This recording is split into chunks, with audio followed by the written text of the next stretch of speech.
வெங்காயம் நல்லா வதங்கிச்சு. ஸோ கொத்தமல்லி புதினா போடுவோம்.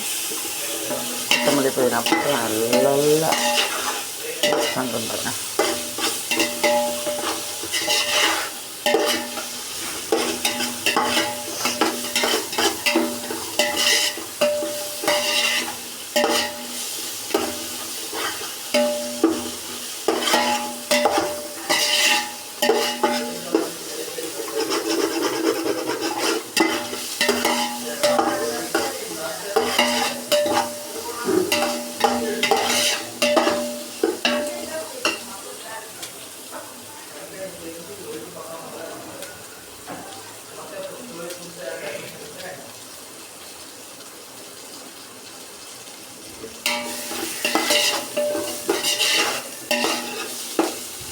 தக்காளி போட்டுக்கலாம்.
நம்ம அரைச்சி வச்ச இஞ்சி பூண்டு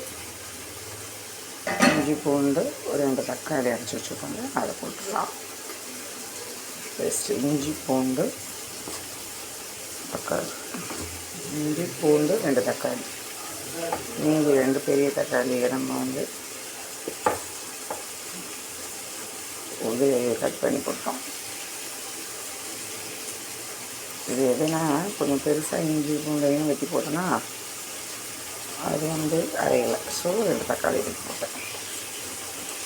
அவ்வளோதான்.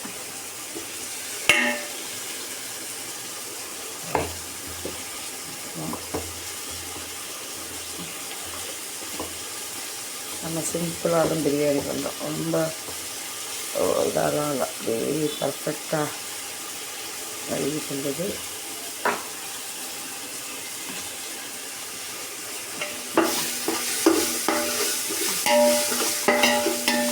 மிக்ஸ் ஆகிருக்கிறதுனால இஞ்சி போட்டு பச்சை வர நல்லா வதக்கணும்.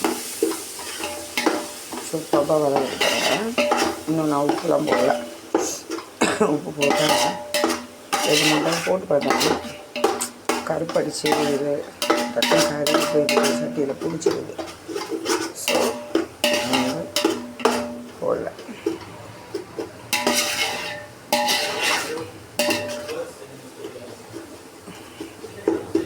எப்படி ப்ரௌன் கோல்டனா நல்ல பீஸ் ஆகுது பாருங்கள். ஜஸ்ட்டு 2 டைம்ஸ் அப்படி கம்ப்ளீட்டாக போதும். இப்போ நம்ம எல்லாமே போட்டோம். என்னெல்லாம் போட்டிருக்கோம்? பிரிஞ்சி இலை, பட்டை, கிராம்பு, ஏலக்காய், கல்பாசி, அன்னாசிப்பூ எல்லாம் போட்டாச்சு. அது பின்னாடி வெங்காயம் 5 பெரிய வெங்காயம் நல்லா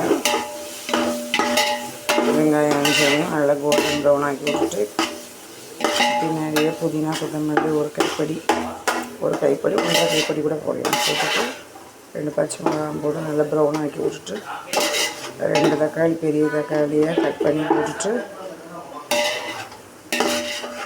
2 தக்காளியை அரைச்சி இஞ்சி பூண்டு பாருங்கள்.